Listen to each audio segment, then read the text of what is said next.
एक समय की बात है। एक छोटे से गांव में एक बहुत ही गरीब परिवार रहता था। इस परिवार में एक माता पिता और उनके दो बच्चे थे। पिता रोजगार नहीं था और घर की आर्थिक स्थिति बहुत ही कमजोर थी। एक दिन गरीबी के कारण बच्चों को भोजन का भी सही से ध्यान नहीं दिया जा सकता था। अपने बच्चों की अच्छी आहार की इच्छा से पिता ने सोचा कि वह दोनों बच्चों को जंगल से एक अच्छा व्यंजन लाकर दे सकता है। पिता अपने दो बच्चों को साथ लेकर जंगल की यात्रा पर निकल पड़े। बच्चों की आंखों में उम्मीद की किरणें थीं और वे बहुत खुश थे कि वे अपनी पसंदीदा वस्तुओं को पाने जा रहे हैं। जंगल में चलते हुए वे एक वृक्ष के पास पहुंचे जहां एक देखने में अद्भुत चीज थी। वृक्ष पर कई प्रकार के फल थे जिन्हें वे कभी पहले नहीं देखा था।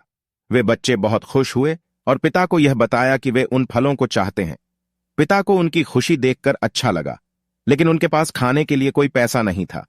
वे दुखी हो गए क्योंकि वे अपने बच्चों की इच्छाओं को पूरा नहीं कर पा रहे थे।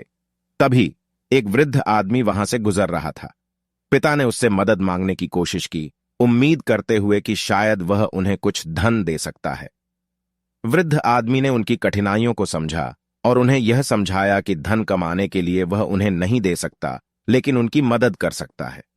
वह उन्हें उस वृक्ष के फलों की बजाय वहां से जो ज्ञान और अनुभव लेने का एक मौका मिल सकता है, वह प्रदान कर सकता है।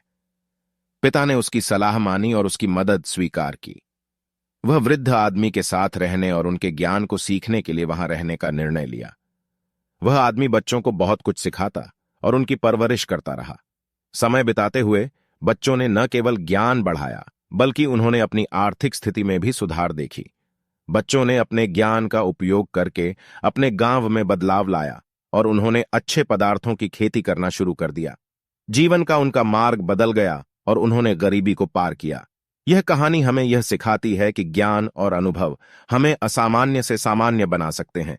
अगर हम कठिनाइयों के सामने हार नहीं मानते और ज्ञान को महत्व देते हैं, तो हम अपने लक्ष्य तक पहुंच सकते हैं और अपनी जिंदगी को सफल बना सकते हैं।